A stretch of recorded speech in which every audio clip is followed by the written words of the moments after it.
Since it was a sunny Friday afternoon, I didn't think much of it at first. It was 5:30 and I had just returned home from work. When I saw that my neighbor's front door was open, I assumed that she was simply unloading something from her car. I went inside my own house and went through my usual after-work routine, going for a run and then making dinner for my wife, Alice, and me. It was only in the evening that I began to suspect something was wrong.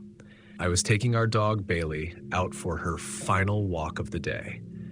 It was nautical twilight, my favorite time to be outdoors. I've always enjoyed strolling around the block with Bailey in those last, precious moments when there's still enough light to see the horizon. I put Bailey's harness on her as she excitedly hopped around, then the two of us stepped out into the cool night. After a few seconds, I looked up and noticed that the door to my neighbor's house, the one directly across the street, was still wide open. Also strange was the fact that, despite her car being in the driveway, the house was completely dark, not a single light on inside. I crossed the street. My neighbor is a 20-something named Isabel. She seems like a sweet girl, but we aren't exactly good friends. Sometimes I give her lemons from our tree in exchange for figs, and that's pretty much the extent of our relationship. Still, the sight of that open door made me uneasy. What if she had some kind of medical emergency and was currently unconscious or worse on the floor of her entryway?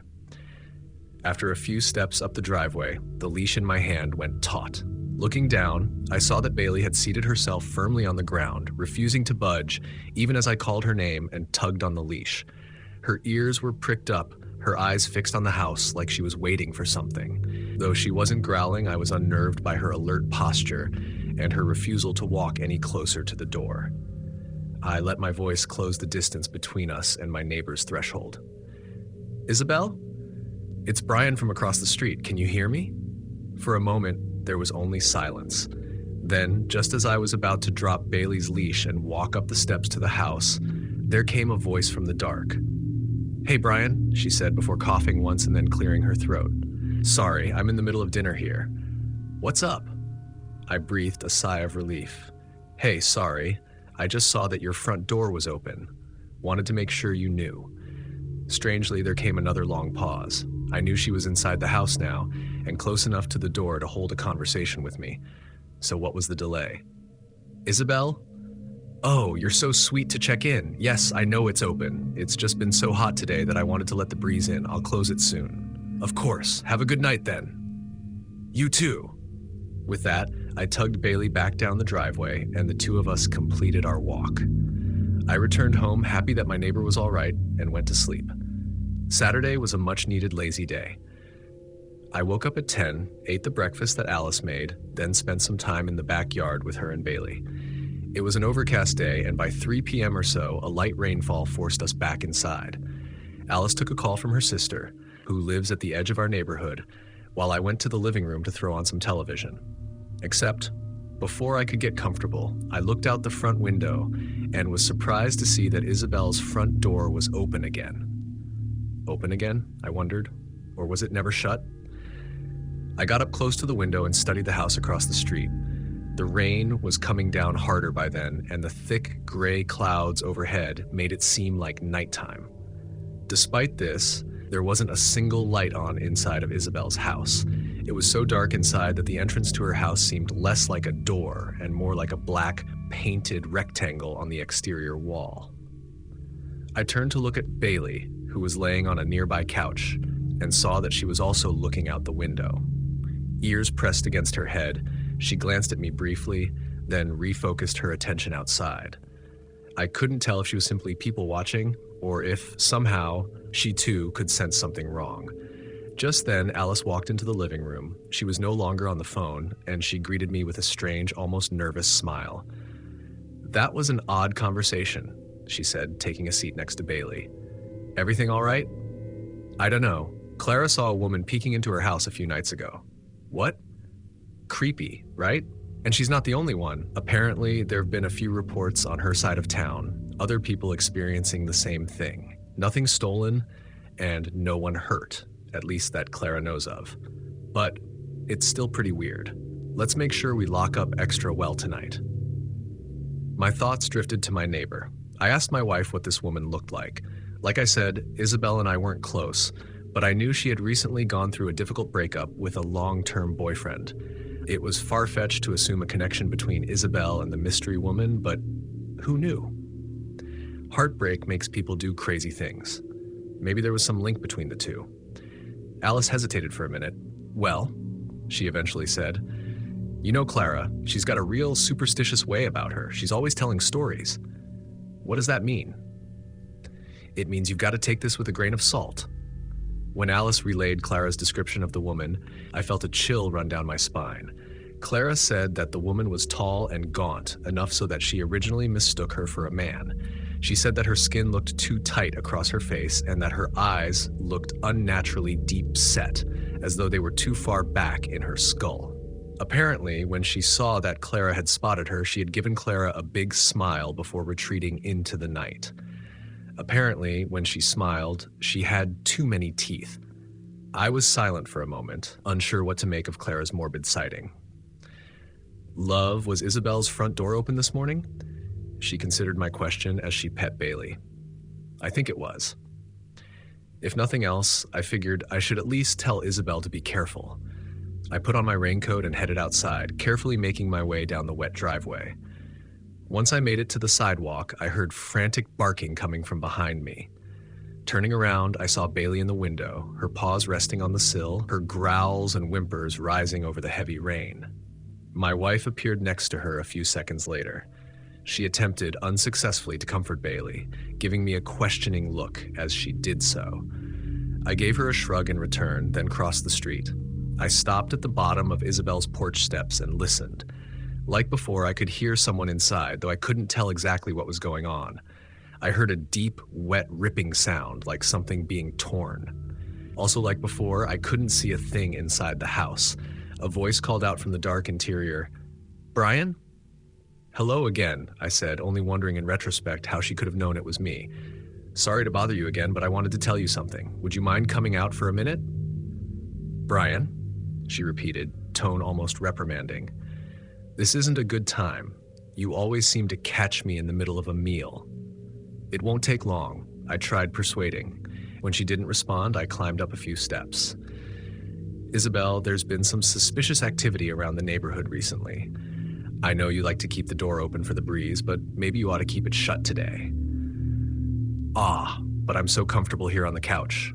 Why don't you close the door for me?" The couch?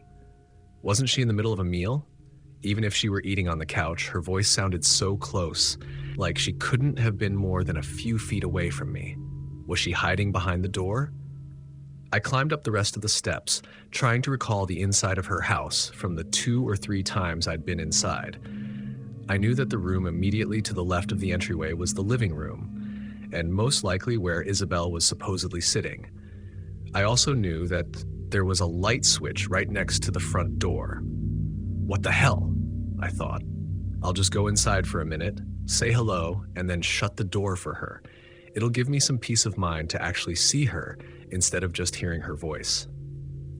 I glanced over my shoulder toward my own house. Bailey was still barking her head off, which was unnerving, but the sight of Alice keeping an eye on me gave me some peace of mind. It was just a house, I told myself. Just a normal house with my own neighbor inside of it. Taking a deep breath, I stood at the threshold, shocked at how, despite my closeness, the inside of the house remained pitch black. I thrust a hand inside and it disappeared like I dipped it into oil. As I groped around for the light switch, my fingers brushed against something solid, something fleshy. I jerked my hand back, certain that I just touched a person. "Isabel?" I asked the darkness, and then from inches away came the sound of laughter. The laugh was deep, gravely, and mocking, and it did not resemble my neighbor's voice in the slightest. Before I could react, I heard the quick pitter-patter of footsteps against wood. It grew quieter and quieter, and I realized that it was the sound of someone running away from me. After a few seconds, I thought I heard a door open and shut in the distance. The back door, perhaps? Again, I stuck my arm inside, and this time I was able to find the light switch. I turned on the light and was relieved when the interior of the house revealed itself to me. A normal entryway with a normal coat rack and a normal shoe rack. No eerie intruders in sight. However, the relief was short-lived because when I stepped inside the house, I turned to the left, walked into the living room, and was greeted by the sight of my neighbor, or at least what was left of her. She was splayed out atop a couch, her head lolled off the side. Her empty eye sockets and toothless, wide-open mouth looked like 3 holes had been dug into her face. Her face itself was red, not as I initially thought because it was covered in blood, but because it was missing its skin. She had been flayed. Not only her face, but her arms and the top part of her torso. It looked like someone had been methodically working their way down her body until I had interrupted them. Paralyzed by fear and confusion, I stood in place. I waited to wake up from a nightmare. I waited for Isabel to walk in from an adjoining room and tell me that I was looking at a Halloween prop. I waited for a dangerously long time, and then I staggered out into the rain. When I returned home, I immediately called the police, though I had trouble putting what I'd seen into words. They arrived quickly, took my and Alice's statements, and then went across the street to investigate. It's been days now. They haven't told me anything, despite my repeated calls to the station. I can't get answers, can't sleep, can't eat. I just keep replaying the discovery over and over in my mind's eye. The voice, the feeling of brushing against a body in the dark, and of course, the sight of that poor girl's mangled corpse. I have too many questions to count, but 3 rise above the rest. Who the hell was I talking to? How did they sound so perfectly like my neighbor? And why is it that every night since I found the body, Bailey hasn't stopped sitting by the front door and growling?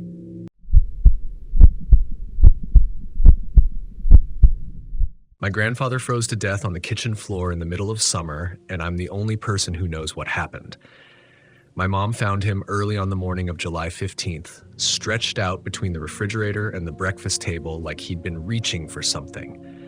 His skin was blue-white, ice crystals still clinging to his eyelashes when Mom screamed from the doorway. The thermometer on the kitchen wall read 82 degrees. I'm Theo. 17, part-time sandwich artist at Subway, full-time disappointment to my parents' college fund expectations. Normal kid from normal Midwestern stock, the kind who knows the difference between a blizzard watch and a blizzard warning, who can drive in snow before I can parallel park. I play JV basketball badly and work the closing shift 3 nights a week, biking home past empty storefronts and gas stations that close at 10. Nothing about my life prepared me for finding my grandfather's body that morning or for understanding what had happened. My grandpa Isaac had lived with us for 4 years, ever since Grandma died, and Dad decided the old man shouldn't be rattling around their farmhouse alone. Grandpa was 74 with arthritis in his hands and a habit of falling asleep in his recliner with the TV remote balanced on his chest.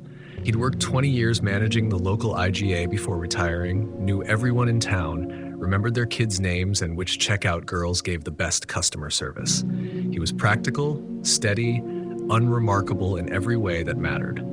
He was also dead in our kitchen, ice cold in 80-degree weather. The coroner, Dr. Willits, spent 45 minutes examining the body. He took photographs, checked the thermostat, questioned Mom and Dad about Grandpa's health, his medications, whether he'd seemed confused or disoriented lately. He measured the room temperature 3 times with different thermometers, frowning at readings that made no sense. Hypothermia, he announced finally, signing papers with the kind of confidence that comes from 3 decades of determining cause of death. Severe hypothermia due to unknown environmental factors, possibly a neurological episode affecting temperature regulation. Dad asked the obvious question, how does someone freeze to death when it's 80 degrees outside? Dr. Willits adjusted his glasses and delivered the answer that would satisfy the insurance company, the death certificate, and everyone except me. Sometimes the body's regulatory system fails catastrophically. Medication interactions, undiagnosed conditions, stroke affecting the hypothalamus, the body can literally lose the ability to maintain core temperature. Mom mentioned the frost she'd seen around the body, but Dr. Willits dismissed it as condensation from the air conditioning. I didn't correct him, even though our AC had been off for 3 days. The funeral was on Thursday. Half the town showed up, filing past the casket to pay respects to a man who'd bagged their groceries and remembered their faces for 2 decades. They spoke about his kindness, his reliability, how he'd given their teenagers first jobs and second chances. None of them knew about the temperature of his skin when they found him, or the thin layer of frost that had formed around his body, like he'd been lying there in January instead of July.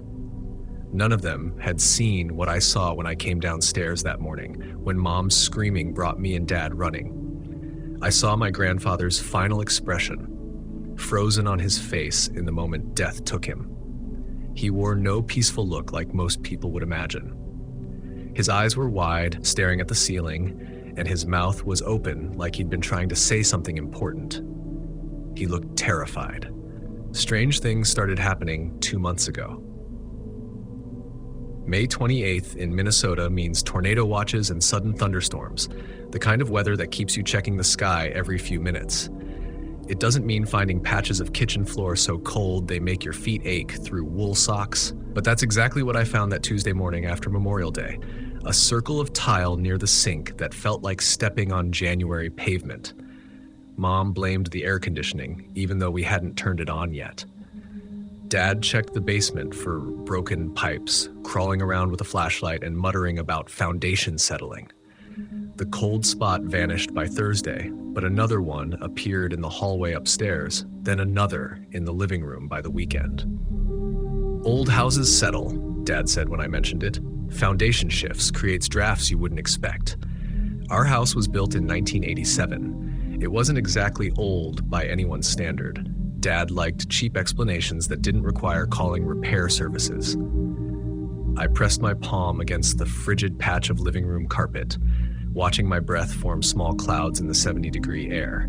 When I called Mom over to feel it, her hand passed through the cold like it wasn't there. "Feels normal to me, honey," she said, giving me that concerned look parents get when they think you're coming down with something. But I could see the frost forming on the carpet fibers where my breath hit them. The winter winds started a week later. I'd be watching TV or doing homework and suddenly smell snow in the air, that sharp, clean scent that comes before a blizzard. The smell would drift through rooms like invisible smoke, carrying whispers I could almost understand. Once I followed the scent upstairs to Grandpa's room where he was sitting on his bed looking at old photo albums, his face pale and distracted. "You smell that?" I asked him. He looked up from a picture of him and Grandma at some company picnic. His hands were shaking as he closed the album. "Smell what?" "Like snow, like winter." "It's May, Theo." But his voice cracked when he said it, and I noticed he was wearing a sweater despite the warm afternoon. The whispers came with the wind that smelled like snow, voices so quiet I couldn't be sure I was actually hearing them. Sometimes they seemed to be calling a name, sometimes just murmuring like people having a conversation in another room.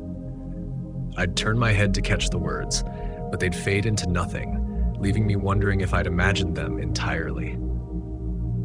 But Grandpa heard them too. I'd find him sitting in his chair at midnight, eyes wide open, responding to things the rest of the family couldn't detect. "I'm sorry," he'd whisper to the empty room. "I know you're cold. I know." When I asked him who he was talking to, he'd look at me with the desperate expression of a drowning man. "You can hear them too, can't you, Theo?" His voice barely above a whisper. "The voices in the wind." I nodded, and something between relief and terror crossed his face. "Then you know she's coming." The shivering started in June. I'd wake up at 3 in the morning, teeth chattering, pulling my covers tight around me. The room would feel normal to everyone else, maybe even warm, but my body acted like I'd been sleeping outside. When I mentioned it to Mom, she immediately started checking for fever and asking about my appetite. "Growing boys need more calories," she said, adding extra bacon to my breakfast.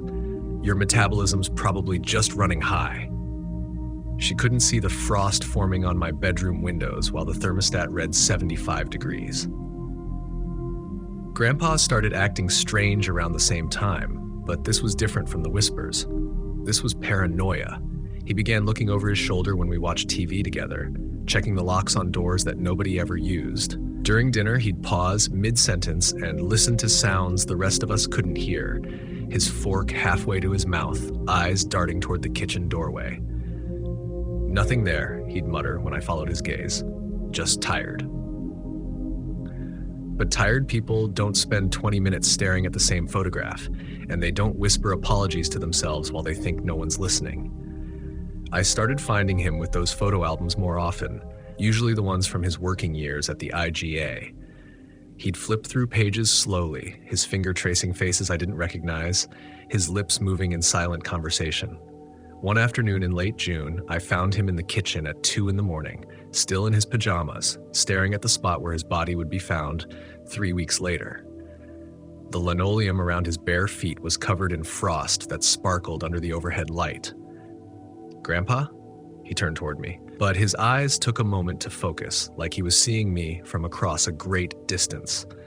When he exhaled, his breath formed a small cloud between us. "She's coming," he said quietly. "She's been walking through the snow for 27 years, and now she's almost here." "Who's coming? I should have stopped. I should have helped her." His voice was barely audible. "But she was so cruel, Theo. So very, very cruel." I asked him what he meant, who he was talking about, but he just shook his head and shuffled back to his room, leaving wet footprints on the kitchen floor that steamed in the warm air. Everything came together the night I saw her. It was July 4th, just past midnight. Fireworks had been going off all evening, late celebrations from people who'd bought too many bottle rockets and didn't want to waste them.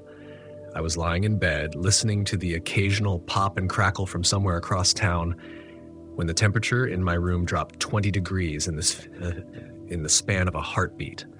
I sat up, pulling my sheet around me, and saw her floating 3 feet above the hallway carpet. She was translucent, like looking through ice, but I could make out her basic shape. A woman in what might have been a winter coat, her hair hanging in frozen strands around her face. Snow clung to her shoulders and sleeves, never melting, never falling. She moved without walking, drifting down the hall toward Grandpa's room with the deliberate purpose of someone who knew exactly where she was going. I couldn't move, couldn't breathe, couldn't do anything but watch as she passed my doorway, leaving a trail of frost on the walls where she'd been. The air around her shimmered with cold, and I could hear the sound winter makes, that particular silence that comes with heavy snow, broken only by the soft whisper of ice crystals forming. She turned her head toward me as she passed, and for just a moment I saw her face clearly. Her eyes were the color of winter sky, pale and empty and cold enough to freeze blood. Her mouth was open in an expression that might have been speaking, but no sound came out. Just that patient, terrible silence. When she reached Grandpa's door, she didn't open it. She simply passed through the wood like it was made of mist. I stayed in bed until morning, wrapped in every blanket I owned, listening to the one-sided conversation that drifted through the walls. Grandpa's voice apologizing over and over to someone who answered only with the sound of wind through bare trees. By the time the sun came up, the temperature had returned to normal, but I found a single perfect snowflake on my windowsill, refusing to melt despite the July heat. I knew then that my grandfather was going to die, and that I was the only one who would understand why. 3 weeks later, I sent my college applications exclusively to schools in Florida and Arizona. Some things are too cold to forget, and I never want to feel winter again. The frost disappeared from our house the day we buried Grandpa, but sometimes on the colder nights, I still hear whispers in the wind. They're fainter now, more distant, like someone calling from very far away. I think she's walking again, looking for the next person who left someone to die in the cold.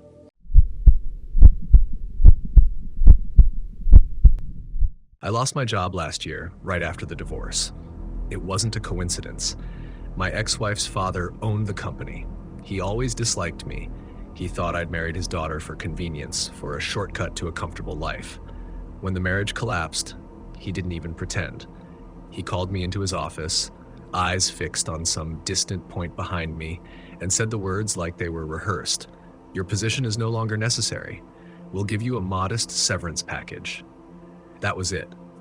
A decade of work, gone in a 30-second conversation. The months after were a blur of bitterness and whiskey. Morning to night, I poured drinks like a man bailing out water from a sinking ship. I wasn't angry, not really. I was just tired.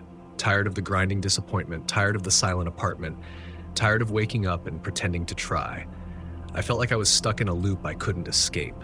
Every day I'd wake up and tell myself I'd start over, do something different, but then I'd drift through the hours like smoke in a sealed room. I used to picture myself as some malfunctioning phoenix, rising not from flame but from ash and cheap liquor. I didn't want to disappear. I just didn't know how to move forward. Then in September, my debit card got declined. It happened at a corner store. I'd been buying a pack of Haret cigarettes and a bottle of cheap vodka. The machine made that scratchy electronic hiss, the sound it makes when you're officially at the bottom. I stood there, wallet open, while the teenage cashier stared at me like I was contagious. That noise, that tiny rejection, hit me harder than any courtroom, any divorce paper, any pink slip. I went home and opened Craigslist. That's where I found it.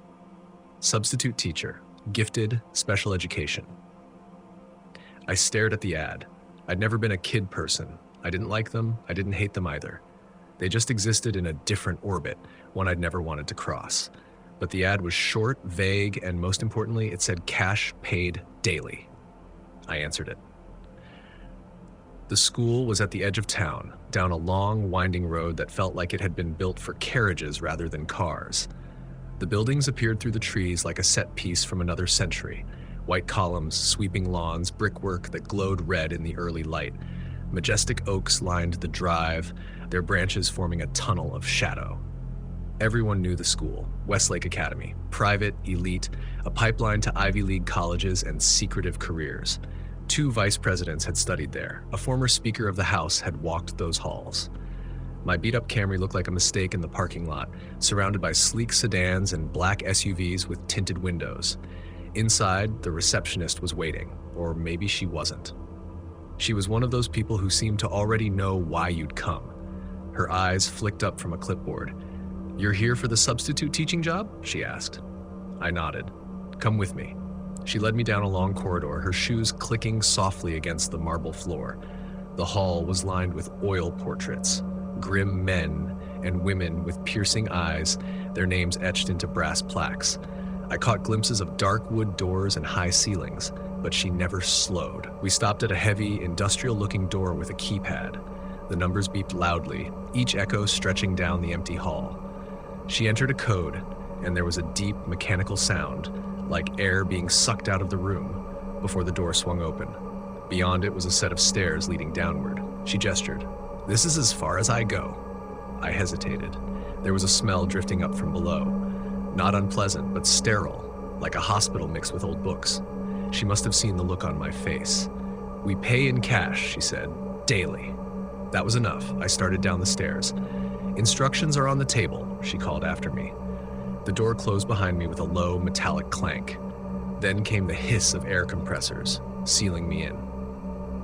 The stairwell was carpeted, but my footsteps were strangely muted, like the sound was being absorbed. The air felt thicker the further I went. At the bottom was a short hallway leading to a round wooden door, smaller than a standard one, hobbit-sized. The wood was dark and glossy, with a faint warmth under my palm when I touched it, almost like it was alive. To the left of the door was a cubbyhole containing a single sheet of paper. At the top, in bold, it read, "Rules." Beneath it, "These children are special children, scholarship students who board at Westlake. For their success and your safety, the following rules must be followed. When the children start whispering, do not turn your back on them. The nurse will take them out sometimes. When they come back, do not make eye contact for 15 minutes. Do not try and help them after their nurse's visits. Insubordination must be immediately punished by pressing the button. Your payment is in the envelope. Do not take it until the day is done. Failure to adhere will absolve management of responsibility for harm." Weird didn't even begin to cover it. Under the sheet was an envelope, 7 crisp $100 bills. The lure of quick cash burned through my doubts. Just then, a bell rang, a muted, old-fashioned chime. The round door creaked open. Inside was a classroom. Low ceilings, long tables, a faint hum from unseen vents. The children filed in from another door, 27 of them, maybe 8 years old. They moved with quiet precision, each sliding into their seats without speaking. There was a folder on the teacher's desk with the day's lesson plans. At first it was fine. Math problems, reading assignments, they seemed like normal kids, just a little pale, a little too quiet. At 10 o'clock, they went out for recess. I watched through a window as they ran on a stretch of bright green lawn. But something felt wrong. We were underground. I had walked downstairs. How could there be a lawn at this level? Maybe the back of the building sloped downhill, I thought. Maybe the architects had built something strange. When the children came back in, they looked different, more subdued. Their eyes slid past me like I wasn't there. I was at the chalkboard writing out problems when it started. A sound, faint at first, like wind through dry leaves. Whispering. My hands stopped. My body didn't feel like mine. The whispering grew louder, sharper. Not one voice, but many, overlapping, like bees inside a jar. The lights dimmed, and the walls seemed to shift closer. My skin prickled with heat. I tried to turn my head, but couldn't. On the edge of my vision, shapes flickered. At first, just shadows, then small forms, child-sized, but wrong. The outlines trembled as if they were made of smoke. I fought to move. My neck turned a fraction. One of the shapes coalesced into a student sitting at a desk. Then another. The whispering rose in pitch, angry now. My head turned further, and the shapes snapped back into children. The sound stopped. The lights brightened. A boy raised his hand. "The answer is 7, he said. It took me a moment to realize he was answering the math problem on the board. "That's correct," I managed. The bell rang. I looked at the clock. It was 2:45. Somehow, 2.5 hours had vanished. The children filed out as quietly as they had arrived. I sat at the desk, staring at my hands, waiting for something to happen, but nothing did. Finally, I grabbed the envelope, stuffed it into my pocket, and ran up the stairs. The door hissed open. I stepped out into the hall, my legs trembling. The receptionist was there. She looked me up and down, her expression unreadable. "You're alive," she said simply. I nodded. "See you tomorrow?" I felt the cash in my pocket, thought about the empty apartment, the drink I'd pour tonight. "Yes," I said, and walked out into the sunlight. The afternoon was warm, but the hills behind the school rose dark and jagged, blending into the distant Blue Ridge Mountains. The wind passed through the oaks, their leaves whispering like 1,000 voices. My blood went cold. I needed a drink.